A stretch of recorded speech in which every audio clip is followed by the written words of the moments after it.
தமிழர் தந்தை சீபா ஆழ்நாள் அவர்கள் தன்னுடைய வாழ்நாள் முழுவதும்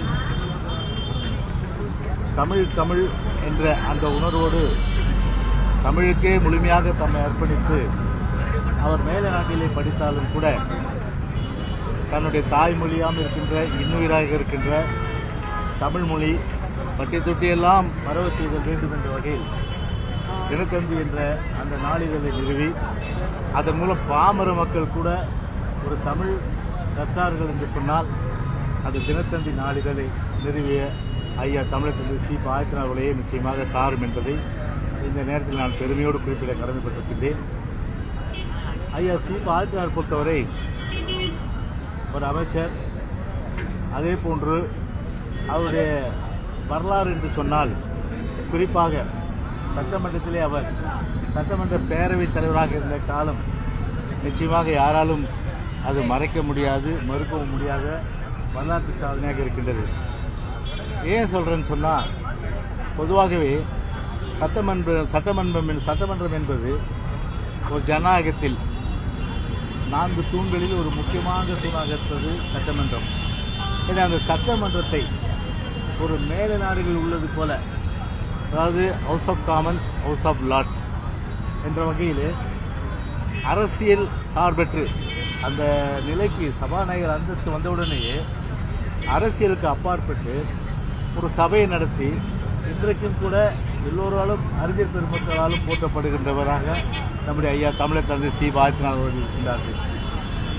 ஆனால் அதற்கு நேர்மாறாக இன்றைக்கு சட்டப்பேரவைத் தலைவராக இருக்கின்ற திரு அப்பாவு அவர்கள் இன்றைக்கு அந்த பேரவைத் தலைவருடைய அந்த கண்ணியத்தையே குலைத்தவராக இன்றைக்கு இருக்கின்றார்.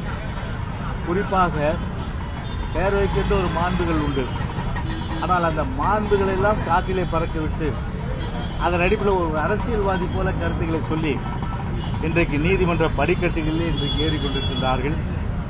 நம்முடைய கழகத்தின் சார்பில் வழக்கறிஞர் பாபு முருகல் அவர்கள் வழக்கு தொடுத்து இன்றைக்கு அவருக்கு ஒரு அழைப்பு, அதாவது கோர்ட்டில் ஆஜராகி தான் ஆகணும் அப்படின்னு இன்னைக்கு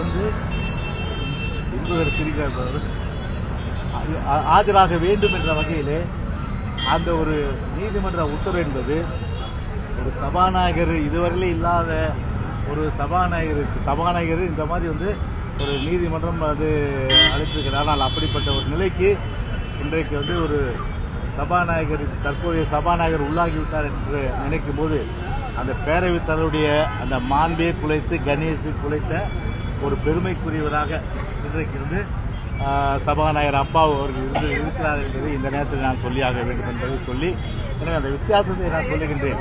அந்த அளவுக்கு House of Commons, House of Lords என்று சொல்லக்கூடிய ஒரு பேரவைத் தலைவர். இப்போ நாங்களும் சட்டப்பேரவைத் தலைவர் அந்த காலகட்டத்திலே பொதுவாகவே அரசியல் பேசியது கிடையாது. ஆனால் தற்போதைய சபாநாயகர் அரசியல் பேசி ஒரு கழகத்தை வம்புக்கு இழுத்து அதன் மூலம் அனைத்து இந்திய அண்ணா திராவிட முன்னேற்ற கழக அப்போதைய சட்டமன்ற உறுப்பினர்கள் எல்லாம் இழிவுபடுத்துகின்ற வகையிலே பேசியது இன்றைக்கு நீதிமன்ற படிக்கட்டில் ஏறுவது என்பது அந்த மாண்புக்கே ஒரு இலக்கணம் இல்லை என்பதுதான் இந்த நேரத்தில் கோடிட்டு காட்ட கடமைப்பட்டிருக்கின்றேன். நெக்ஸ்ட் கொஸ்டின் வேற என்ன இல்லையா? எதுவும்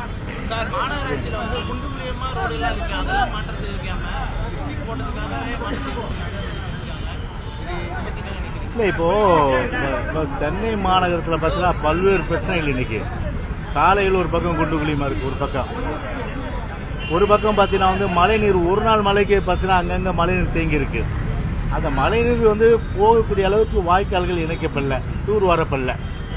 சாலைகள் குண்டு குழியுமா இருந்து நிறைய விபத்துகள்.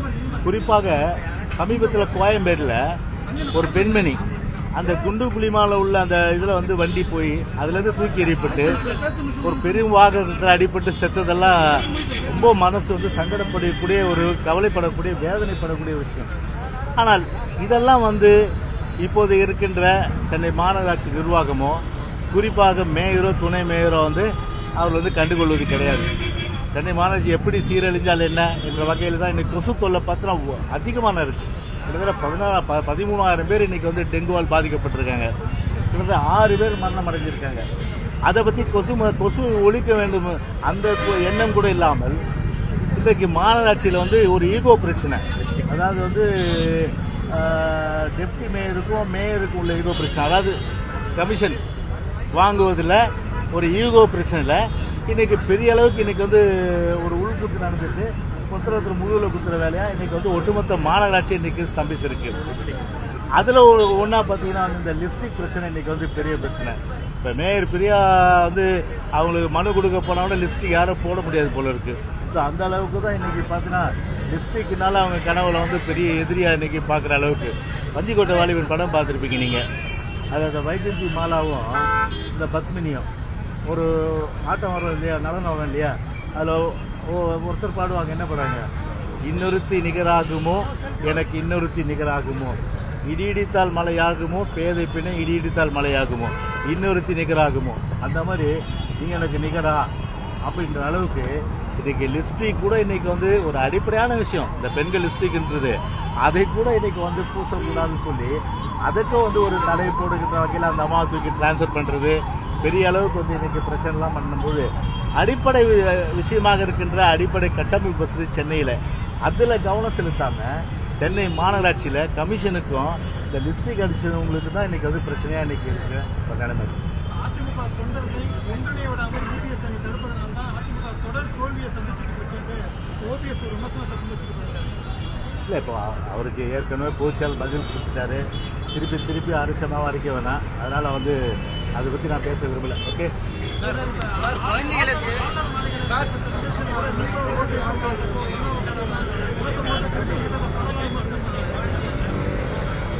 எங்கே பார்த்தீங்க நீங்கள்?